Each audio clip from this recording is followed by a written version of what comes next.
Olá, tudo bem? Sejam bem-vindos ao Banca Virtual. Eu sou o professor Luiz Eguê e nessa aula de hoje vamos falar sobre carga elétrica e estrutura da matéria.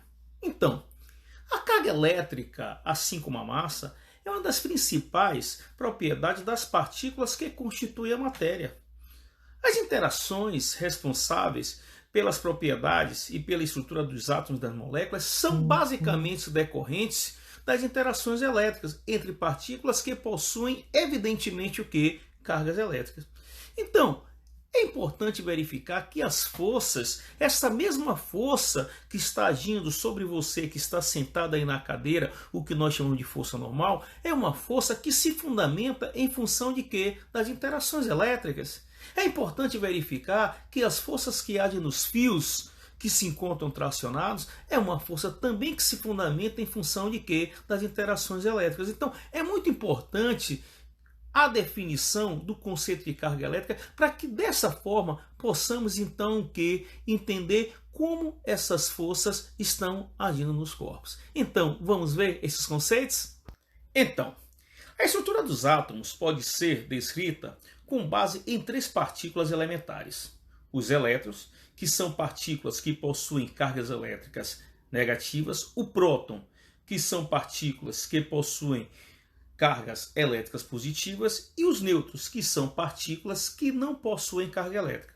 É importante salientar que os prótons e os nêutrons são constituídos por partículas denominadas quarks, partículas que falaremos mais adiante sobre as características e as cargas dos chamados quarks. Então, podemos dizer que os prótons e os nêutrons eles estão localizados na região central, denominada de núcleo, uma região densa cujo seu diâmetro é da ordem de 10 a menos 15 metros. Circulando o núcleo, nós temos exatamente a região conhecida como a eletrosfera, que é exatamente a região onde nós temos orbitando em torno do núcleo os chamados elétrons.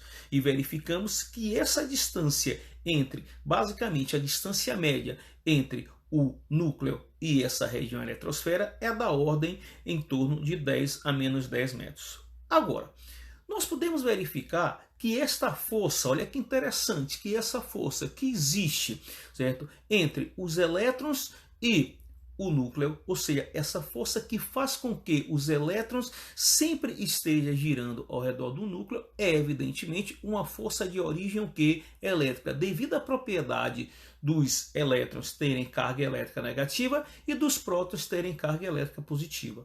Agora, nós vamos analisar também que nessa região central, conhecida como núcleo, existe uma força muito forte, uma força que mantém exatamente os prótons e os nêutrons nessa região central, conhecida como força nuclear. Essa força é uma força que mantém os prótons, olha só, e os nêutrons nessa região central. Inclusive, é uma força de grande magnitude, até mesmo, certo, para ela se opor à força de repulsão que existe entre quem? Entre os prótons. Então, essa é uma análise que nós podemos ter das forças que agem exatamente nessa região, conhecida como a eletrosfera e conhecida como quem? Como núcleo.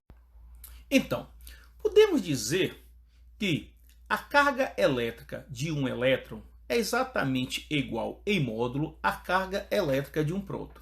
Então, podemos admitir que a carga elétrica de um elétron é exatamente igual a 1,6 vezes 10 elevado a menos 19 coulomb.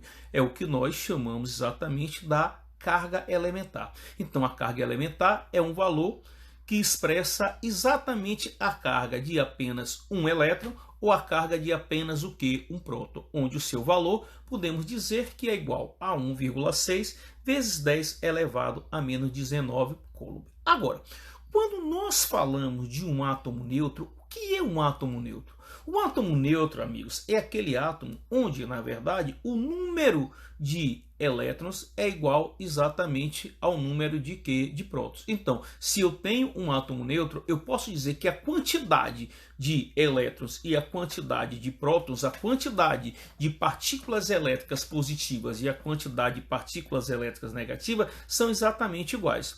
Agora, nós podemos verificar o quê? Que na verdade, quando nós simplesmente removemos um elétron de um átomo neutro, nós podemos dizer que nesse exato momento, esse átomo ele passa a ser considerado o quê? Um íon positivo. Então, o que falamos do que vem a ser o íon positivo? O íon positivo é exatamente aquele átomo, olha só, aquele átomo neutro, na qual foi retirado dele um elétron. Então, se você retira dele um elétron, nós podemos dizer agora que a quantidade de partículas elétricas positivas será maior que a quantidade de partículas elétricas negativas. Dessa forma, nós poderemos dizer, então, que agora nós temos um íon positivo.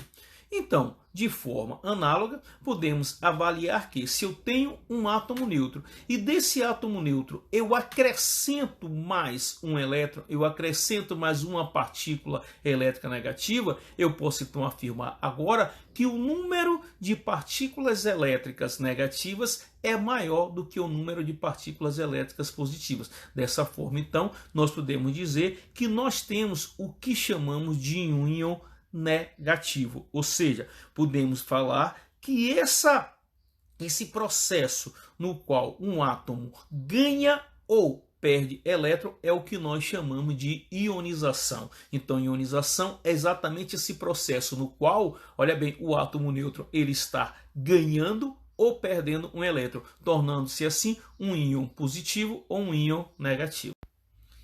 E aí? Podemos verificar nesta figura exatamente o átomo de lítio neutro. Se você observar nessa figura 1, o átomo de lítio neutro, nós vamos verificar que esse átomo, se ele é neutro, então o número de partículas elétricas positivas e negativas são iguais. Em outras palavras, eu quero dizer que o número de partículas que eu tenho, olha só, de prótons e o número de partículas que eu tenho de elétrons são exatamente iguais. Então podemos verificar na figura que nós temos 3 elétrons e 3 prótons, configurando assim o que eu vou chamar de um átomo que de um átomo neutro. Se eu faço então um processo de ionização, onde eu retiro desse átomo neutro exatamente um elétron, eu vou verificar o quê? Eu vou verificar que o novo átomo ionizado ele vai possuir 3 prótons, ele vai possuir exatamente o que? 2 elétrons, tendo assim uma quantidade maior de partículas elétricas positivas que partículas elétricas negativas. Então nós podemos caracterizar que agora nós não temos mais o que um átomo neutro. Nós temos exatamente o que podemos falar de um íon de lítio que eletrizado, ionizado, de que maneira? Positivamente. Da mesma forma, podemos verificar que na figura 3 nós temos um íon de lítio. Só que esse íon de lítio foi acrescentado a ele pelo processo de ionização mais um elétron. Opa! Se foi acrescentado a ele mais um elétron, então significa dizer agora que ele possui um número de partículas elétricas negativas maior que o número de partículas elétricas positivas. Então, gente, ele tem mais elétron do que o quê? Do que próton. Então, nós vamos verificar na figura que ele possui exatamente o que? Ele possui 4 elétrons e que possui exatamente 3 prótons, configurando assim agora um íon de lítio ionizado negativamente. Então essa está a diferença básica em nós termos o que nós chamamos de um átomo neutro, nós termos um íon eletrizado positivamente e termos um íon eletrizado negativamente.